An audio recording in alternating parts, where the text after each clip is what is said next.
Lewat Natal, Tuhan lagi ngajarin kita untuk memberikan hadiah bagi Tuhan. Waktu kita memberikan hadiah buat Tuhan, kita bukan kehilangan, tapi justru waktu kita memberikan hadiah bagi Tuhan, kita akan dapatkan yang namanya joy.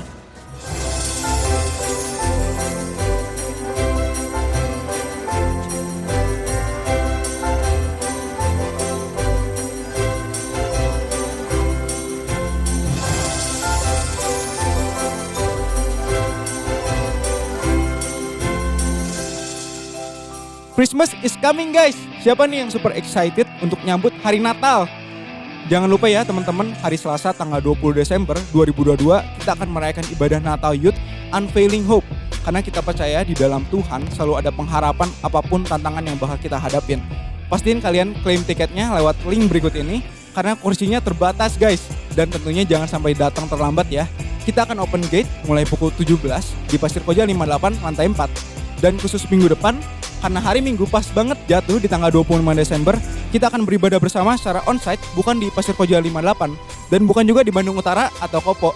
Tapi kita akan merayakan ibadah Natal tanggal 25 Desember di Sabuga jam 10 pagi guys. Jangan sampai salah ya, hari Minggu jam 10 pagi di Sabuga, datang before time supaya kalian bisa kebagian tempat duduk. Caranya gimana supaya kita bisa ikut ibadahnya kak? Kalian bisa ambil tiket fisik di dalam ibadah onsite gereja kita guys. So, see you tanggal 20 Desember dan tanggal 25 Desember ya guys. Now, it's time to give offering for God. Kalian bisa memberikan persembahan melalui nomor rekening yang ada atau bisa juga dengan scan QR code berikut ini. Selamat memberi guys.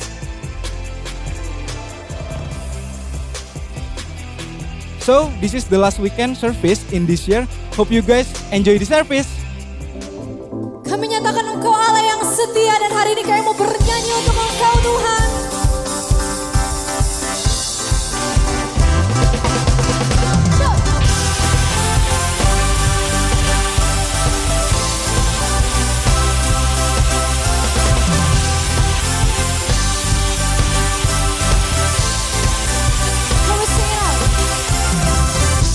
Your ways are higher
bersyukur padamu Tuhan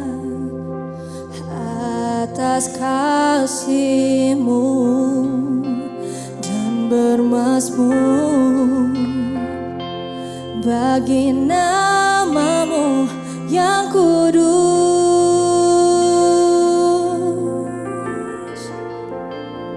Sebab Engkau kebenaranku, padamu ku percaya. Betapa mulianya Tuhanku, ku rindu menyatakan. Tinggikan dirimu mengatasi langit,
You never let me down. You never let me down. Kau selalu besertaku. Gada dan tongkatmu, itulah yang menghiburku.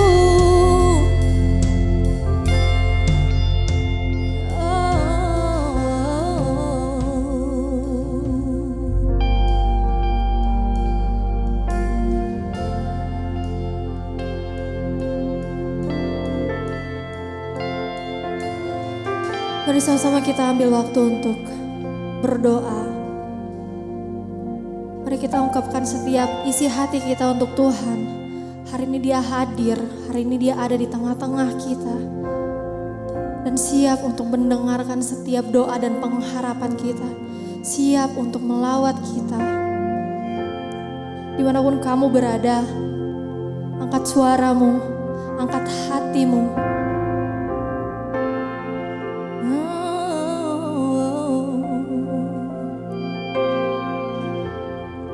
Rencanamu yang paling terbaik, rencanamu tak pernah gagal. Yes. Ku berikan segala yang ku miliki hanya untukmu. Kau baik, kau setia. Kau baik, kau setia, dan kau tak pernah ingkari janjimu. Selalu indah dan tepat. Yes.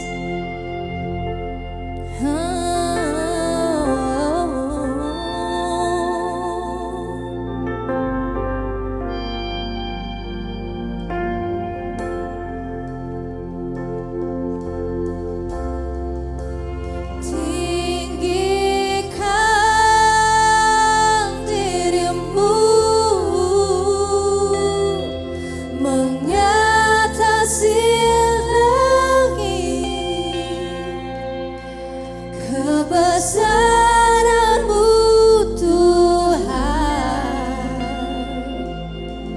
mengatasi bumi. Tinggikan diri-Mu mengatasi langit. Kemuliaan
Merry Early Christmas.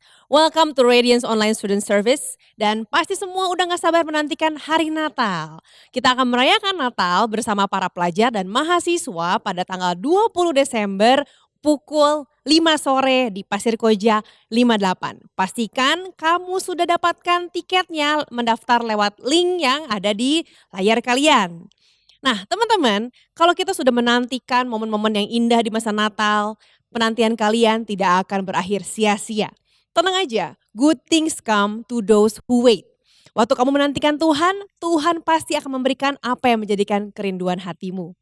Kita sama-sama menantikan Natal dengan sikap hati yang benar dan siap menerima berkat Natal dari Tuhan Yesus. Mari kita berdoa. Tuhan Yesus, kami siap untuk melihat apa yang Tuhan mau kerjakan dalam kehidupan kami, apa yang Tuhan mau kerjakan dalam keluarga kami, dalam kehidupan personal kami. Kami percaya bahwa Tuhan punya rencana yang sangat-sangat besar dan selalu indah buat setiap kami. Help us Lord to unboxing your presence. Dalam nama Yesus kami berdoa, amin.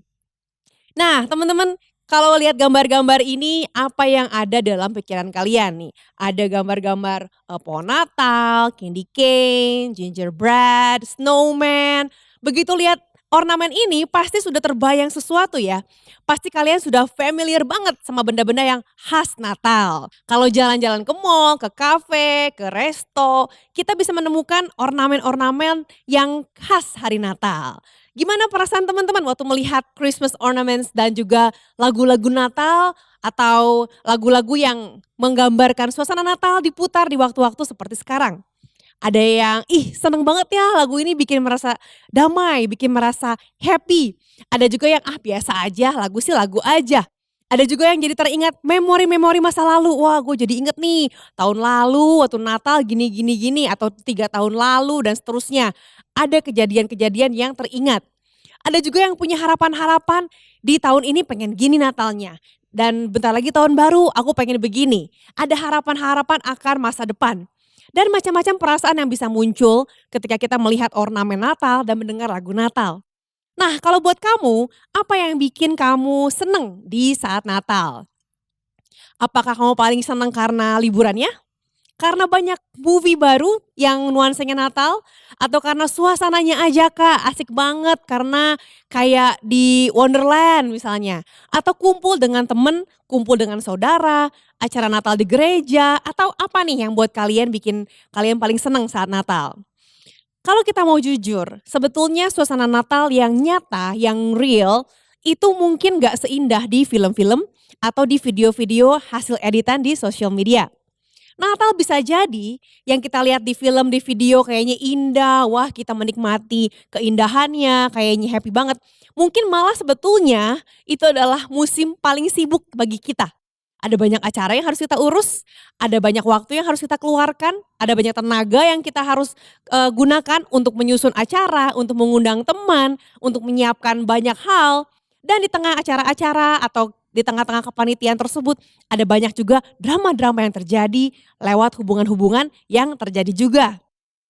Mungkin juga ada kesedihan sebetulnya yang terselip di dalamnya, ada kekesalan, ada kekecewaan. So it's not always as beautiful as in the movie. Nah Natal tahun ini mungkin di antara kalian ada yang sedang menanggung banyak beban. Ada yang sedang mengalami stres atau perasaan yang sebetulnya tidak terlalu sukacita. Atau mungkin kamu tahu orang yang sedang menanggung beban berat tersebut. Jadi gimana kita bisa merayakan Natal ya? Gimana kita bisa selebrasi kalau kita lagi gak happy, kalau kita lagi gak senang dan lagi banyak beban. Teman-teman kita sama-sama baca ayat tentang Natal atau kelahiran Yesus di Alkitab yang sekarang kita rayakan ini. Dan kita lihat sebetulnya kayak gimana sih suasana pada saat Yesus lahir itu. Kita lihat di Lukas 2 ayat yang ke-6 ditulis begini.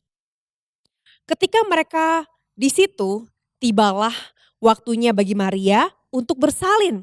Jadi waktu itu mereka sedang kembali ke kota asal mereka untuk mendaftarkan diri sebagai penduduk. Ayat yang ke-7, dan ia atau ibunya Yesus ya Maria, ia melahirkan seorang anak laki-laki, anaknya yang sulung, lalu dibungkusnya dengan lampin dan dibaringkannya di dalam palungan.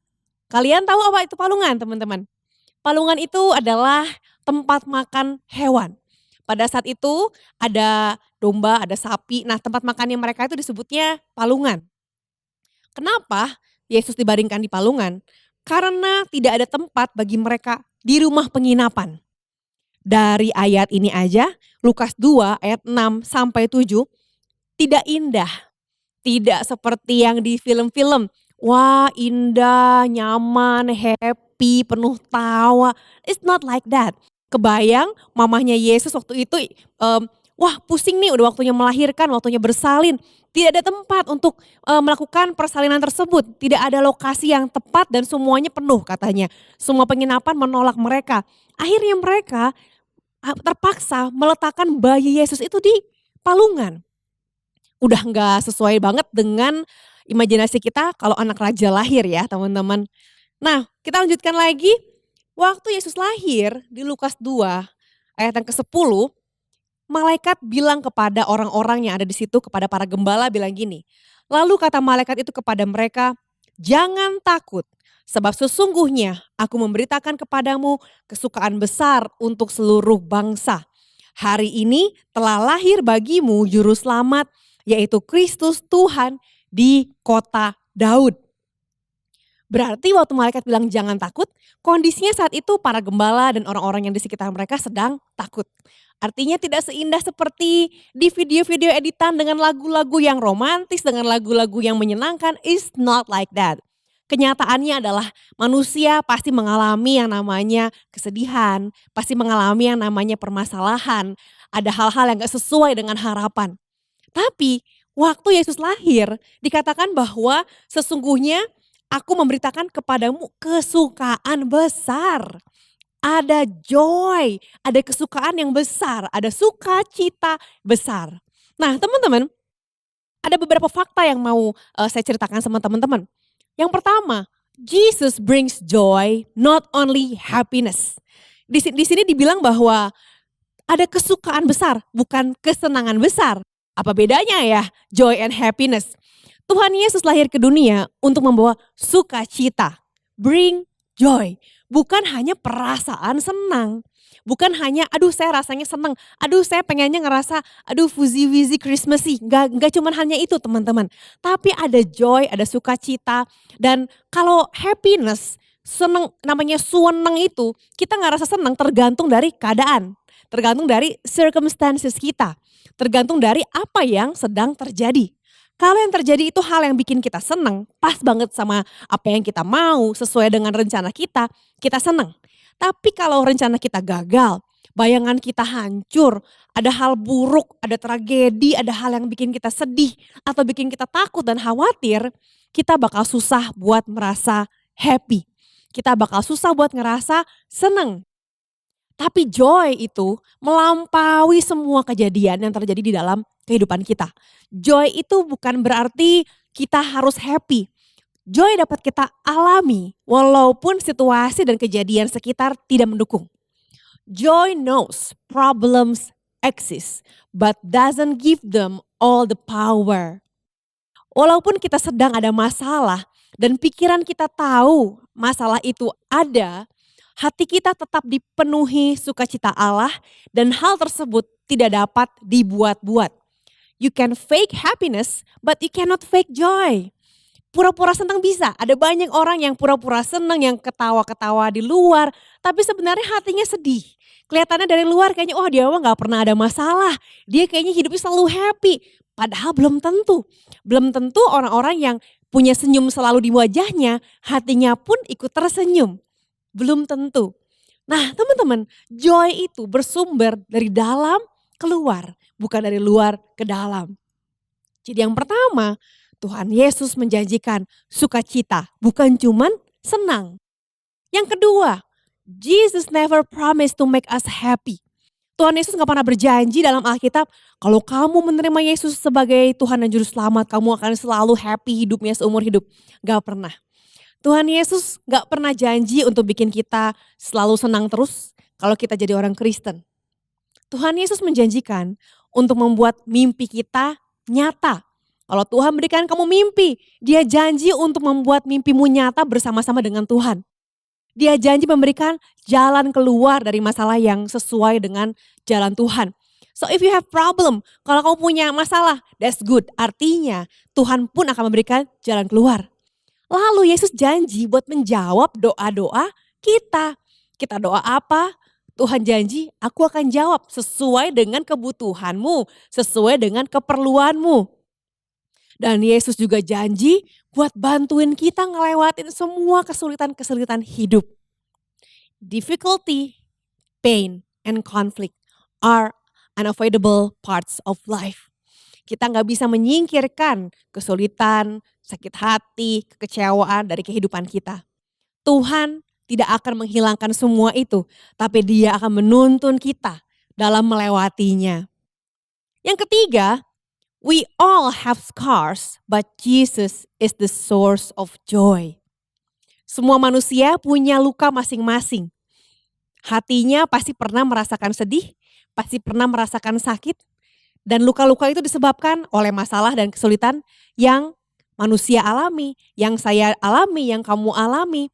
Mungkin ada kesedihan, ada penolakan, ada kekecewaan yang pernah dilalui dari kita masih kecil sampai hari ini. Dan luka orang beda-beda. Luka saya dan lukamu beda. Gak bisa kita banding-bandingin. Wah, saya sih lukanya lebih besar, lebih kasihan hidup saya. Gak bisa teman-teman. Lukamu dan luka saya berbeda. Tapi Yesus sama-sama mau menyembuhkan luka kita. Tapi Yesus sama-sama mau memberikan joy yang melampaui luka-luka yang pernah kita alami. Bersama Yesus kita bisa mengalami sukacita di atas semua luka yang pernah kita alami. Akan ada pemulihan yang Yesus janjikan, karena untuk itulah Dia datang ke dunia ini. Ingat bahwa Tuhan Yesus mengasihimu dan Dia bersukacita karena kehadiran kamu. Lihat pada Yesus, sang sumber sukacita yang tidak pernah berubah. Dia gak pernah berubah pikiran, hari ini kamu lagi baik maka Yesus sayang dan senang sama kamu. Tapi waktu kamu berbuat dosa, Yesus berubah pikiran. Gak pernah seperti itu. Tuhan Yesus gak pernah mengubah keputusannya untuk sekali Dia mati buat kamu, untuk sekali Dia mengorbankan hidupnya buat kamu. Dia gak pernah mengubah keputusannya. Ingat, Tuhan Yesus bukan Tuhan yang pelin-pelan. Sekali Dia sayang kamu selamanya. Hari Natal memberikan harapan bagi semua manusia. Tapi hari Natal gak terjadi begitu aja. Teman-teman ingat ada yang kita rayakan waktu Natal. It's not the holidays. Bukan hari-hari liburnya, bukan makanannya. Tapi yang kita rayakan adalah kelahiran Tuhan Yesus. Bisa kita katakan bahwa ini adalah hari ulang tahunnya Tuhan Yesus. Apakah Yesus lahir tepat tanggal 25 Desember? Kayaknya enggak. Nobody knows. But yang kita rayakan bukanlah tanggalnya. Yang kita rayakan adalah momennya. Momen waktu Yesus menyerahkan hidupnya, turun menjadi manusia agar Dia bisa menebus dosa kita. Kalau ada Natal, berarti ada hari di mana Yesus akan mati di kayu salib untuk menebus dosa manusia. Natal berkaitan erat dengan yang namanya pengorbanan. Sebuah harga yang mahal yang dibayar oleh Tuhan untuk orang-orang yang berharga, yaitu kita semua. Yesus memberikan the best gift, hadiah yang terbaik, yaitu pengorbanan Dia, yaitu hidupnya. Itu the best gift yang Tuhan kasih buat kita. Lewat pengorbanan Yesus, kita mendapatkan yang namanya sukacita Natal. Pengorbanan bukan hal yang biasanya kita pikirin waktu Natal, setuju ya?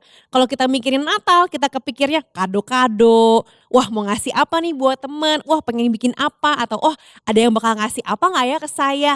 Kita mikirnya apa yang kita mau kasih, apa yang kita ingin dapatkan. Mau hadiah ini, mau makan di sana, mau kumpul sama orang yang ini, dan mau ngalamin hal-hal yang bikin kita happy. Tapi gimana kalau Natal di kali ini, kita coba tanya pada diri kita sendiri. Apa yang sudah orang lain korbankan buat saya di hari Natal ini?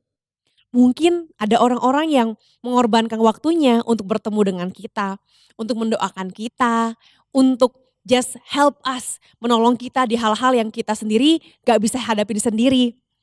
Atau ada orang tua yang begitu baik sama kita, ngasih hadiah, nanya, kamu mau apa Natal tahun ini? Dan pertanyaan kedua, coba tanya apa yang sudah Tuhan kasih buat saya? Tuhan udah memberikan apa buat kita? Tuhan mungkin memberikan orang tua, keluarga, atau teman-teman, Atau pelayanan yang membuat kita makin bertumbuh, atau pesan-pesan yang membuat kita semakin hari semakin mengenal siapa Tuhan. Dan kalau kita udah mikir, apa yang Tuhan kasih buat saya? Apa yang orang-orang kasih buat saya? Coba tanya pertanyaan yang ketiga pada dirimu sendiri, yaitu apa yang bisa saya kasih balik? Apa ya yang bisa saya berikan balik? Apa ya, what can I give to God? What can I give to the people around me? Lewat Natal, Tuhan lagi ngajarin kita untuk memberikan hadiah bagi Tuhan. Waktu kita memberikan hadiah buat Tuhan, kita bukan kehilangan, tapi justru waktu kita memberikan hadiah bagi Tuhan, kita akan dapatkan yang namanya joy. Kita tukerin dengan joy. Hadiah atau pengorbanan itu bukan benda, bukan materi, bukan uang, tapi apa yang bisa kita kasih buat Tuhan? Yang kita bisa kasih buat Tuhan, pengorbanan yang bisa kita kasih buat Tuhan, mungkin yang pertama mengorbankan kebiasaan buruk. Kebiasaan buruk itu adalah hal-hal yang mungkin kita pengen terus lakukan. Kenapa? Karena nyaman, karena enak. Kebiasaan apa nih? Kebiasaan menunda-nunda mungkin, procrastination. Nyaman ya teman-teman. Tapi kalau Tuhan bilang, hey, mau gak kamu berikan kepadaku kebiasaan burukmu untuk menunda? Mungkin Tuhan minta untuk menyerahkan kebiasaan buruk, pola hidup yang gak sehat, pola persahabatan yang gak sehat, agar Tuhan bisa tukar dengan sukacita yang dari Tuhan. Tuhan sudah memegang hadiah buat kamu. Tuhan sudah memegang joy dari Tuhan sendiri. Dan dia bilang, mau gak kamu tukarkan hubunganmu yang gak sehat dengan sukacita dari Tuhan? Mau gak kamu tukarkan orang-orang yang menyakiti hatimu, yang gak menghargai kamu, lepaskan mereka dan bangunlah hubungan dengan aku, kata Tuhan. Mau gak kamu korbankan hal-hal yang sebenarnya selama ini membuat kamu jatuh dalam dosa? Lepaskan. Lepaskan dan datanglah padaku. Aku akan memberikan sukacita yang melampaui semua perasaan-perasaan senang yang kamu dapatkan dari luar sana. Jadi yang pertama, Tuhan mau kita mengorbankan, memberikan hadiah pada Tuhan, yaitu kebiasaan buruk kita. Kita serahkan, Tuhan saya serahkan, saya mau stop melakukan ini semua. Dan saya mulai untuk melakukan kebiasaan-kebiasaan yang baik. Yang kedua, Tuhan minta kita mengorbankan kenyamanan, mengorbankan waktu, mengorbankan tenaga buat membantu orang lain. To love and help others. Mungkin akan ada orang yang diberkati waktu kamu spend more time untuk dengar cerita mereka. Atau bantuin mereka dalam pelajaran yang bagi mereka susah. Atau nolongin mereka dalam pelayanan di gereja. Kalau kamu ke gereja biasanya cuman ya udah hai sama teman-teman yang kamu kenal. Tapi kali ini kamu belajar buat lihat siapa ya yang datang sendirian. Siapa ya yang kayaknya gak punya teman ngobrol. Dan kamu mulai bicara, mulai ngobrol sama mereka. Itu bisa jadi menjadi berkat yang sangat-sangat besar bagi orang yang kamu layani. Yang ketiga, ada pengorbanan untuk menyusun ulang prioritas hati. Hadiah buat Tuhan itu gak bisa dibeli dengan uang. Karena Tuhan gak perlu uang. Tuhan gak perlu benda-benda, orang dia yang menciptakan semuanya. So dia gak butuh benda, uang, or whatever from us. Tuhan itu meminta hati kita dan bukan harta benda kita. Tuhan mau agar kita reprioritizing. Kita menyusun ulang prioritas hati kita. Ada kegiatan yang kita susun ulang, ada hal-hal yang kita susun ulang, sehingga dalam hati kita Tuhan adalah nomor satu. Kita susun ulang prioritas hati dalam beberapa hal. Yang pertama, hal waktu. Siapa nih yang mendapatkan prioritas dari waktu kamu? Apakah Tuhan atau orang lain atau kegiatan lain? Of course kita punya banyak kegiatan. Of course kita punya banyak hal yang harus kita kerjakan. Tapi apakah kamu mau menyusun ulang prioritas waktu? Sehingga Tuhan bukan dapat waktu yang sisa. Pakailah waktu kamu pertama kali membuka mata untuk menyapa Tuhan. Untuk datang sama Tuhan dan bilang good morning God, good morning Holy Spirit. Dan bilang Tuhan tolong aku, Tuhan temani aku mengasihimu, aku bersyukur. Memulai waktu kita buka mata dengan ucapan syukur dan jadikan Tuhan prioritas. Yang pertama waktu ya, yang kedua energi. Kegiatanmu pasti amat sangat banyak dan semuanya amat sangat penting. Tapi apakah Tuhan mendapatkan prioritas dalam energimu, dalam hatimu. Buat doa, buat baca Alkitab, perlu energi. Setuju ya? Kalau kita nggak punya energi, waktu doa kita bisa-bisa ketiduran. Waktu baca Alkitab kita nggak bisa fokus karena kita udah nggak punya energi lagi. Disiplinkan dirimu buat saat teduh tiap pagi dan baca firman tiap hari. Jangan tunggu malam, keburu capek, keburu ketiduran, dan energimu sudah habis. Sering banget saya dengar kata-kata dari teman-teman yang cerita, "Kak, saya susah nih kalau baca Alkitab." Kenapa? Ketiduran. Nah, teman-teman mungkin kamu harus mulai untuk mengatur lagi prioritas energimu untuk menggunakan energi di awal hari buat Tuhan dulu. Prioritaskan energi di awal hari dan kasih dulu buat Tuhan karena Dia layak terima yang terbaik dari kita. Yang ketiga, tadi yang pertama apa teman-teman? Waktu. Yang kedua, energi. Yang ketiga, barang atau uang kita. Apakah Tuhan mendapatkan prioritas dalam penggunaan uang atau barang kamu? Uang atau barang itu bisa kita pakai untuk memuliakan Tuhan atau untuk memenuhi keinginan-keinginan pribadi kita. Enggak salah kalau kita pengen memenuhi keinginan pribadi kita. Tapi kalau kita sampai melupakan Tuhan, gak ngasih persembahan, itu kan haknya Tuhan. Kita gak mau bantu orang yang sedang kesusahan dan kita hanya fokus pada kesenangan kita pribadi, itu baru salah. Mari kita susun ulang prioritas hati kita untuk penggunaan barang dan penggunaan uang. Itu akan jadi kado buat Tuhan. Tuhan gak minta kita kasih uang atau benda, tapi Tuhan mau lihat apakah kamu mau mengutamakan Tuhan dalam kehidupanmu. Secret of joy terletak pada sang sumber. Rahasia dari joy itu adalah sumbernya siapa. Kalau sumbernya selain Yesus, maka kita gak akan mengalami yang namanya joy. Happy mungkin, tapi yang namanya happy itu hanya sesaat aja. Sedangkan joy itu melampaui semua keadaan. Dan untuk mendapatkan joy itu perlu ada pengorbanan yang kita berikan pada Tuhan. Tuhan tidak meminta banyak, Dia hanya meminta hati kita. Hanya itulah yang Dia gak bisa ciptakan, hanya itulah yang Dia gak bisa untuk dapatkan. Tuhan gak akan minta hati kita secara paksa. Karena Dia sudah memberikan kita free will, kehendak bebas. Mau gak kamu mengorbankan kebiasaan buruk kamu? Pola hidup kamu yang salah, yang gak sehat. Prioritas hidup kamu yang salah. Dan tukarkan dengan sukacita yang sejati. Di Natal ini, kado apa yang mau kamu kasih buat Tuhan? Kado apa yang mau kamu berikan dan bilang, Tuhan, saya mau serahkan kebiasaan buruk saya. Saya mau memulai Natal ini dengan memulai kebiasaan yang baik, kebiasaan yang sehat, dan memilih orang-orang yang akan membawa saya mengenal Tuhan. Teman-teman, saya yakin gak ada seorang pun yang mau untuk mengalami duka cita. Gak ada seorang pun yang mau mengalami kesalahan dalam kehidupannya. Tapi teman-teman, kalaupun kamu mengalaminya, ada jawaban. Joy from the Lord is your strength. Sukacita dari Tuhan adalah jawaban. Hari ini, if you need joy from the Lord, kalau kamu butuh sukacita, bukan cuman seneng. Mungkin kamu ngerasa hatimu kosong. Kamu ketawa-ketawa, kamu pergi makan sana, ikut main ke sini, tapi setelah pulang rasanya kosong lagi. You need joy from God. Kamu mungkin udah ngerasain happiness, tapi bukan sukacita. Kalau kamu mau merasakan sukacita, kamu harus mengundang sang sukacita itu datang dalam hatimu. You have to invite Him into your life. Undang Tuhan Yesus sang sumber untuk masuk dalam hatimu dan katakan, Tuhan, saya mau untuk punya sukacita itu dalam hati saya. Saya lelah hidup cuman happy, udah gitu kosong, happy lalu kosong lagi. Saya mau sukacita yang sejati. Invite Him in your life. Kalau kamu mau mengalami, merasakan joy dalam hidupmu, ikuti saya berdoa. Tuhan Yesus, kami mengakui ada kalanya kami merasa hidup kami kosong.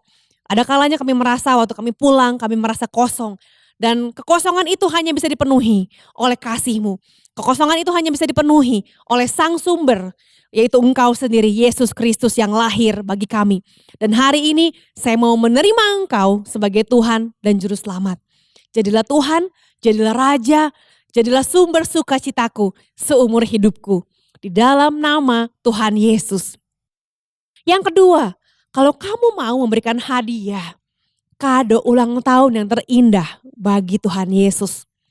Saya mau ajak kamu sama-sama mengatakan dalam hatimu, apakah kamu mau mengorbankan kebiasaan burukmu yang kamu tahu itu mendukakan, menyedihkan hati Tuhan? Kamu mau mengorbankan ada relasimu yang gak sehat, ada kebiasaanmu yang gak sehat, ada pola hidup yang salah. Mau gak kamu korbankan buat Tuhan? Kamu mau membuat ada reprioritizing hati. Kamu ubah lagi prioritas hati kamu menjadi Tuhan yang nomor satu. Hari ini saya tantang kamu. Ini adalah langkah yang besar untuk bilang, Tuhan, saya mau serahkan kebiasaan buruk saya. Saya korbankan menjadi korban yang harum agar ada sukacita Allah yang mengalir dalam hidupku. Kalau kamu mau mengorbankan hal-hal itu, sama-sama kita berdoa. Tuhan Yesus, saya tahu saya manusia yang tidak sempurna, tapi hari ini saya mau mempersembahkan, mengorbankan kebiasaan buruk saya yang selama ini saya lakukan. Kebiasaan yang saya tahu ini membuat Tuhan sedih. Kebiasaan saya membuat saya terbawa dalam dosa, terbawa dalam pergaulan yang salah, dalam kebiasaan yang salah, dalam relasi yang toksik, yang salah, yang merugikan hidup saya dan orang lain. Hari ini saya korbankan, saya katakan saya mau berhenti melakukan kebiasaan yang buruk. Saya mau berhenti untuk involve dalam relasi yang salah, yang gak sehat. Saya mau berhenti, saya putuskan semua hal yang membuat saya terus terlibat dalam hal yang salah. Dan saya mau melangkah ke arah yang berbeda. Saya berbalik 180 derajat dan mengikut Yesus dengan segenap hati. Mengikut Yesus dengan segenap tenaga, dengan segenap waktu. Dan segenap harta benda yang saya miliki, semua jadi kado buat Tuhan karena kami mengasihi-Mu Yesus. Terima kasih Tuhan, dan hari ini jemaat Allah, terimalah berkat Allah dalam nama Bapa, Putra dan Roh Kudus. Biar berkat Allah yang menjadikan engkau semua berhasil dan mengakhiri tahun ini dengan penuh sukacita, dengan penuh kebahagiaan karena Tuhan sendiri yang mengaruniakan the joy from God. Dalam nama Tuhan Yesus kami berdoa, amin. Teman-teman, sama-sama kalau kamu mau didoakan di masa-masa Natal ini, kamu bisa scan QR code yang ada di sini dan bilang apa yang kamu mau doakan. Ada pendoa yang siap buat mendoakan kalian. So, happy weekend and happy early Christmas for all of you. Happy weekend. God bless you.